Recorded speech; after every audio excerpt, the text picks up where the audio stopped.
தைப்பூசத்துக்கு விடுமுறை இல்லை. அதுக்கான காரணம் தெரியுமா? என்னப்பா இந்த மாதிரிலாம் கேள்விகள் கேட்டிங்கன்னா என்ன காரணம்? தமிழ் கடவுள் முருகர் அப்படிங்கிறத இப்போ திமுக பெரிய அளவில் பிராண்ட் பண்ணுறாங்க. பழனி கோவில் அப்படின்னு சொல்கிறதோடு மட்டும் இல்லாமல் ஒட்டுமொத்தமாக அறுபடை வீடுகளுக்கு தேவையான எல்லா நடவடிக்கைகளும் ஒரு 300 கோடி ரூபா 400 கோடி ரூபான்னு சொல்கிறாங்க. ஸோ ஓவராலாக தமிழ் கடவுள் முருகர் அப்படின்னு சொல்கிறத நாம் தமிழர் கட்சி, பாஜக இவங்களுக்கு மத்தியில் மறுபடி கையில் எடுத்திருப்பது யார் அப்படின்னு சொல்லி பார்த்தா திமுக தான். திமுகவினுடைய இந்த கணக்கு சரியாகுமா தவறாகுமா அப்படிங்கிறதுலாம் திமுகவுக்கு தெரிய வேண்டிய தேவை இல்லை. இப்போதைக்கு கொஞ்சம் ஓட்டுக்கள் அந்த பக்கமும் இருக்குது. பழனி ஆண்டவருக்கு செய்த மாதிரியும் இருக்கும், ஓட்டுக்களை வாங்கின மாதிரியும் இருக்கும் அப்படின்னு சொல்கிறது திமுகவினுடைய கணக்காக இருக்கும்போது அதை கேள்வி எழுப்பியிருக்கிறார் சீமான் அவர்கள். களத்தில் பாஜகவை காணவே இல்லையே, எங்கே போயிருக்காங்க அப்படிங்கிறத தேடிட்டு இருக்கோம். நாளைக்கு பாஜக கண்ணில் படும் வரை இந்த செய்திகளை பற்றி இன்னும் சில விவரமான செய்திகளை நம்ம சேகரித்து நாளைய வீடியோவில் போடலாம். அப்போ இது தமிழ் பக்ஷம் வழங்கும் ஆழமான அரசியல் சதுரங்கம்.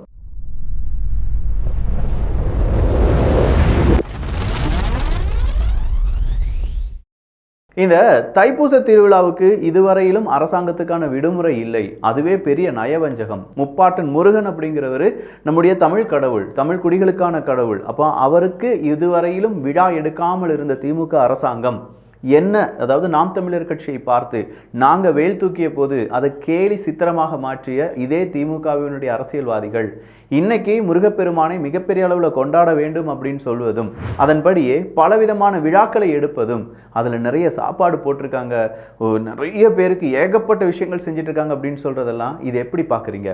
இதெல்லாம் இது அரசியலுக்காகங்க, இது ஓட்டுக்காங்க அப்படின்னு சொல்ற சீமானவர்களுடைய இந்த கூற்று தான் இன்னைக்கு மிகப்பெரிய ஒரு வைரல். அந்த தைப்பூசத்திற்கு பொது விடுமுறை இல்லை என்பது இங்கே நிறைய பேருக்கு தமிழர்களுக்கு தெரியல. வேலை தூக்கும் போது என்னை விமர்சித்த திமுக, என்னை கேவலமாக எழுதி விமர்சித்து மரசூலில் கற்றை வெளியிட்ட திமுக, இப்ப அவர்கள் அதே வேலை தூக்கி கொண்டு முருகனுக்கு மாநாடு நடத்துகிறார். ஆனா இதே நேரத்தில் சீமானவர்கள் இதுக்கு மட்டும் வைரல்கள் கிடையாது. அந்த வருண்குமார் IPS அப்படிங்கிறவர் இருக்கார் பார்த்தீங்களா, அவர் சார்ந்து இருக்கக்கூடிய குற்றங்கள் கிட்டத்தட்ட ஒரு 10, 20, 30, 40 ட்விட்டர்னுடைய ஐடியை எடுத்து இவங்கெல்லாம் ஆபாசமாக திட்டுனாங்க, ஒவ்வொருத்தவங்க மேலேயா நாங்கள் நடவடிக்கை எடுக்க போகிறோம் அப்படின்னு சொல்லி நடவடிக்கை எடுப்பதற்கான முயற்சிகளில் காவல்துறை அதிகாரிகள் ஈடுபட்டு இருக்காங்க.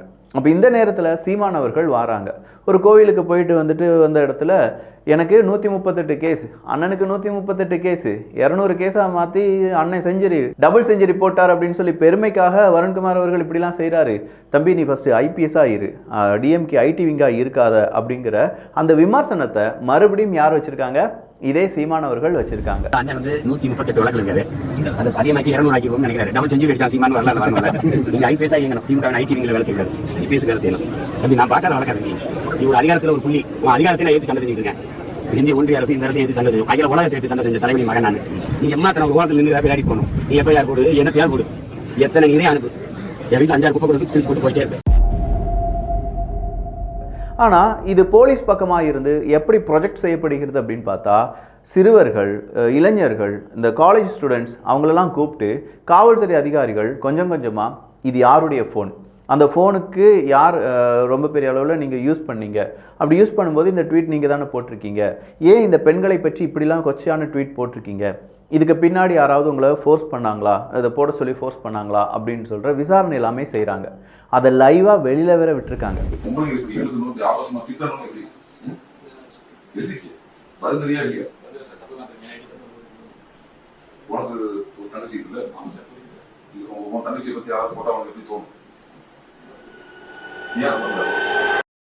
அவங்களுடைய ஃபேஸ் அப்படிங்கிறது பிளர் செய்யப்பட்டிருக்கிறது. மாணவனுடைய ஃபேஸ் இல்லாட்டி அந்த இளைஞனுடைய ஃபேஸ் பிளர் செஞ்சுருக்காங்க. எதிர்பக்கமாக இருக்கக்கூடிய காவல்துறை அதிகாரிகள் அவங்களுடைய ஃபேஸையும் பிளர் பண்ணியிருக்காங்க. ஆனால் கேட்கக்கூடிய கேள்விகள் அப்படின்னு சொல்கிறது எல்லாமே தெளிவாக, இதெல்லாம் செய்யாதப்பா, இப்படிலாம் செஞ்சுட்டு இருந்தால் என்ன ஆகுறது, உன்னுடைய வாழ்க்கை என்னவாகும், நாளைக்கு நீ வெளிநாட்டுக்கு போகும்போது படித்து என்ன செஞ்சிருக்க அப்படின்னு சொல்லி கேட்கும்போது இந்த மாதிரி பிரச்சனைகள்லாம் வந்துச்சுன்னா உன்னுடைய வாழ்க்கைக்கு அது ஒரு பெரிய பிரச்சனையாக மாறாதா, ஸோ இதெல்லாம் செய்யாதீங்க அப்படிங்கிற மாதிரியான செய்திகளை காவல்துறை அதிகாரிகள் வெளியிடும் போது அது இப்போ நெகட்டிவ் இம்பேக்டை ஏற்படுத்துது. யாருக்கு? நாம் தமிழர் கட்சிக்கு. எப்படியான நெகட்டிவ் இம்பேக்ட்?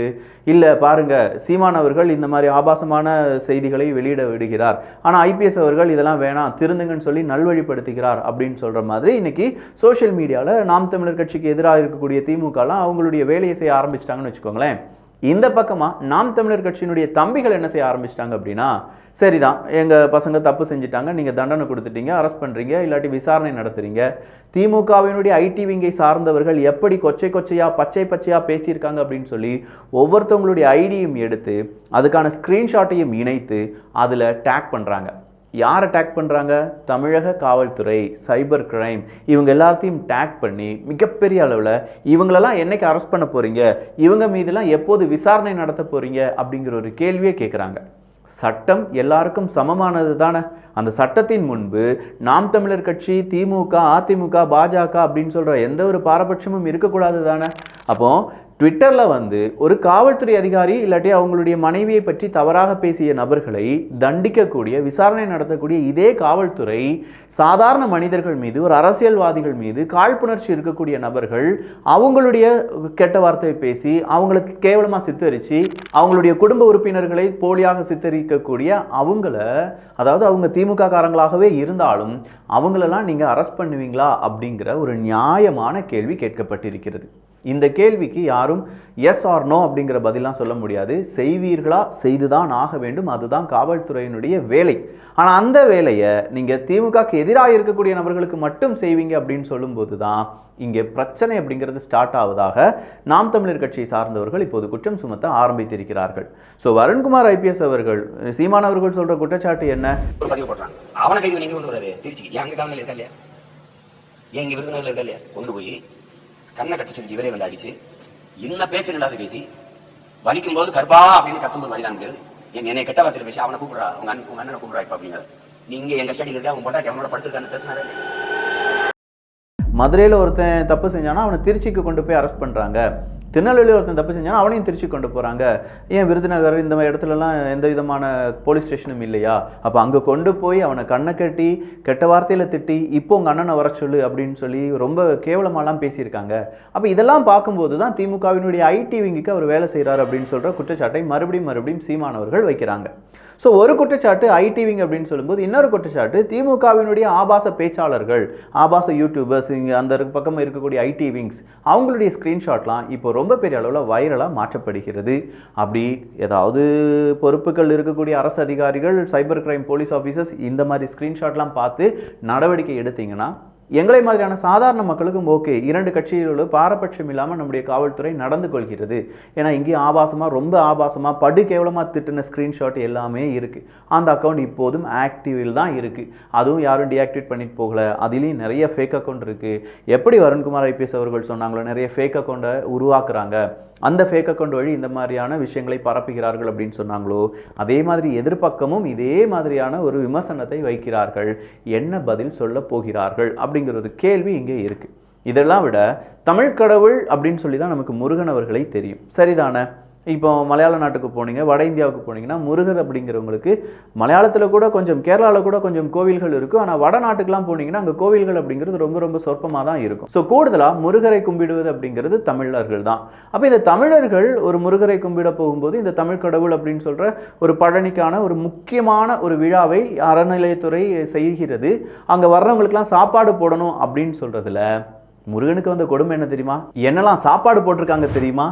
லிச்சி சந்தேஷ், பனங்கருப்பட்டி பருத்திப்பால் அல்வா, Malabar ghee rice, white kurma, onion raita, சாதம், ஆந்திரா பருப்பு பொடி நெய், சாம்பார், எண்ணெய் கத்தரிக்காய் புளிக்குழம்பு, ரசம், தயிர், கேரட் பீன்ஸ் பொரியல், உருளைக்கிழங்கு வறுவல், பிந்தி பீனட் ஃப்ரை, அப்பளம், பருப்பு வடை, அடை, பிரதமர், மா இஞ்சி தொக்கு.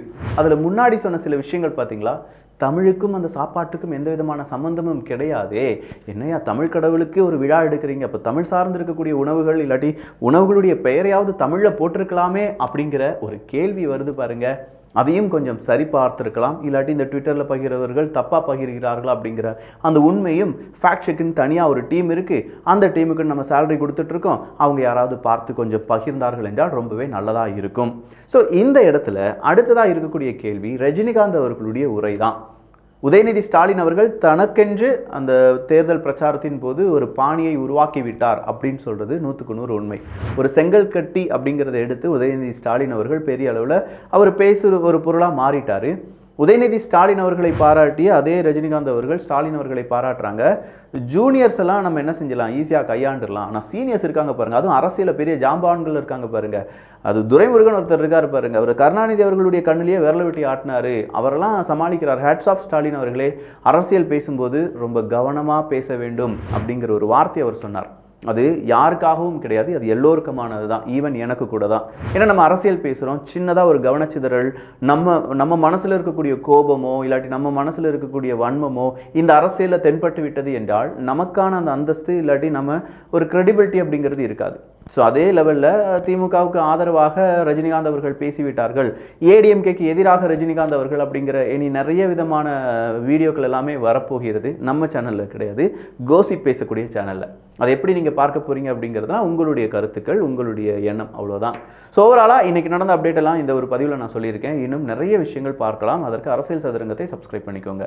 நல்லதை பகிர்ந்து நல்ல சமுதாயத்தை உருவாக்குவோம். நன்றி, வணக்கம்.